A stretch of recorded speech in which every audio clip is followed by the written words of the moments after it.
ভালোবেসে বিশ্বাস করেছিলাম, আজ আমাকে শয়তানের হাতে তুলে দিছে। ছোটবেলা থেকে তুই ছিলি আমার মা, আমার বন্ধু, আর আমি তোর কথা না শুনে ওই জানোয়ারটার কথা বিশ্বাস করেছি।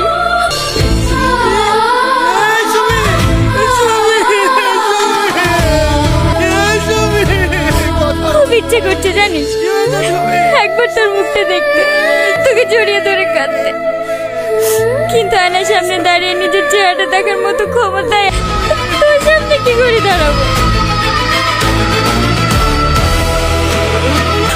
আব্বার খেয়াল রাখিস, আমি জানি আব্বা আমার জন্য খুব কাঁদবে,